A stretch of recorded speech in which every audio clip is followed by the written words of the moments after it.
makikita po ninyo yung pattern sa mga nagdaang araw, mas uunahin po nila yung tao na nagmamalasakit sa inyo para palitawin natin ang katotohanan.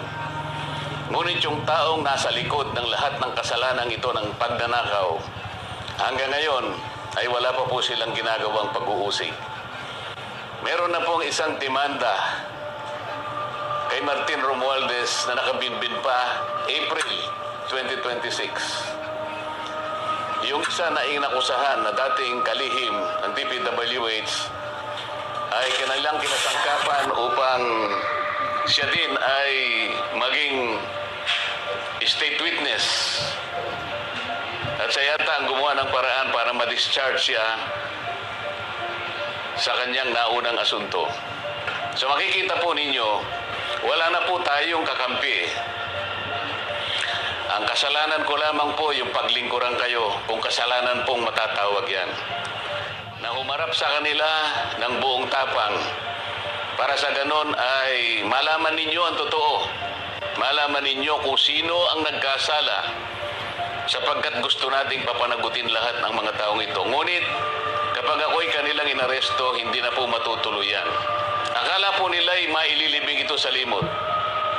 Ang isa pa pong inaasahan nila ay hindi na po ako makakasali doon sa impeachment proceedings na nakatakda pong magsimula sa susunod na linggo. Sa mga tweet, 2 ibon sa isang putok, mga kababayan. So talagang maliwanag na planado po ito, mga kababayan, kasi 2 linggo bago nagpahayag ang ating ombudsman, sinabi na rin ni Ping Lacson na tila siyam pa na senador ang makukulong. Parang alam na niya ang mangyayari. Gaya po ng nauna ko nang ipinahayag sa inyo. Alam kong gagawin nila ito. Alam kong aarestuhin nila ako. Alam kong ikukulong nila ako. Ngunit hindi po dahilan yan para tumigil ako sa paglilingkod sa inyo. Kasi po iisa lang ang paraan ko upang paglingkuran ng taong bayan dahil sa pagtitiwalang ibinigay niyo sa akin. Malit na bagay po ang sakripisyo na aking haharapin. Kung ang katumbas po nito ay maipakita natin ang kahalagahan ninyo bilang mamamayan ng ating bansa. Kahit po sa mahirap na kalagayan natin ito, mga kababayan, pinakikiusap ko sa inyong lahat, huwag po tayong pumayag na basta-basta na lang nila baluktutin ang katwiran. Alam ko po ang promotor nito ay ang ating ombudsman sapagkat nung kami po ay nagtatalo-talo sa bulwagan ng Senado, isa sa amin ang nagsabi na sometimes we have to bend the law. At sumagot po yung ombudsman nang tinanong siya kung tama ang kanyang sinabi. Alam na po ninyo kung ano yung sinagot niya. Yes, sir. Huwag po tayong pumayag na gano'n ang mangyari. Kahit ano po ang mangyari, ilaban po natin ang katwiran.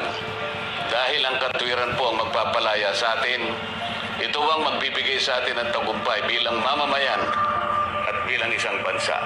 Naniniwala po kasi ako na kahit sa anong laban, lalo na po yung laban na para sa interes ng ating bansa, kinakasihan po tayo ng ating Panginoong Diyos. At hindi siya papayag na magtatagumpay ang nagbabaluktot ng katwiran. Kailanman ang kasamaan, mga kababayan, ay hindi po magtatagumpay.